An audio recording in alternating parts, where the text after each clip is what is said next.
Tayo, blackout guys, since 9 o'clock. So, since 9 o'clock, hanggang, anong oras ka dito? Ha? Anong oras ka dito? Anong oras ka dito pumunta sa sasakyan? Alas 2:30. Alas 12:30. So, Hanggang ngayon, wala pa.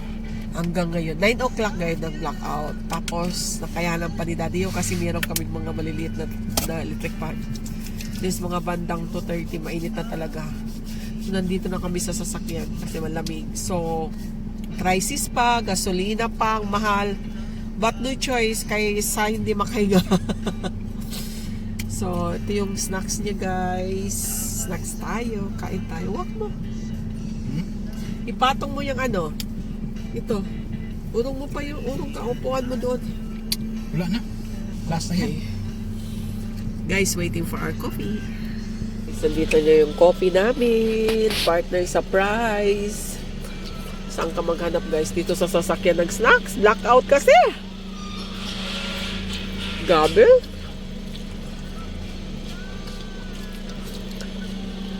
Wow. Thank you. Thank you, Yang. One by one, Yang. Mainit, Yang? Ginit na sa... Aga. Ginit sa pan. Takuri. Gang, magmerienda rin ka. Magluto kang price, ha? Okay. Magluto! Magluto po. Si Kuya, basi Kuya. Ha? Ah, naligo siya? Sa amin? Ingnan siya kung magpaluto din siyang price. Okay. Tuloy. Sarap ba mag-snacks dito sa sasakyan? Sarap mag-snacks. Guys, Social. patay talaga yung kuryente namin. Yung Gasolina. gasolina. Ang mahal pa naman ng gasolina, guys. So, alam nyo naman, ang aking palangga ay hindi yan makahinga kung matagal sa init. Sobrang arte. Yayamanin. Hindi, guys. Dialysis patient kasi si Daddy O. So, nasanay talaga yan sa aircon kasi he works hard man din para magka-aircon. Pabaya ko yan, tsaka nasalo siya. Kung blackout talaga, mahirapan din siya huminga sa init. So, no choice. Kasi since 9 o'clock pa, wala kaming kuryente. Napagbigyan niya ng ilang oras, pero mga 2:30 kasi syempre mainit na yan, guys.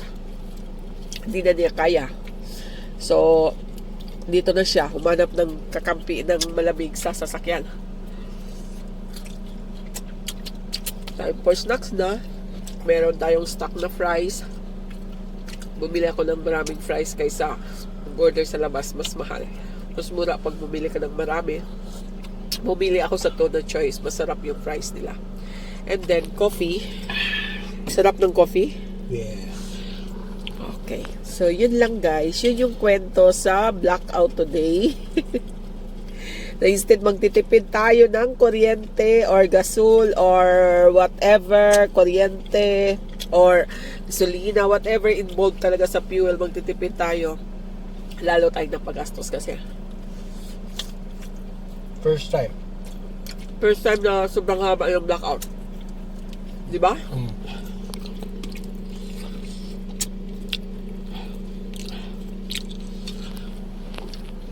So, ayan guys, share ko lang talaga yung happenings today. Yung ganap today. Yung ganap today, sarap ng fries.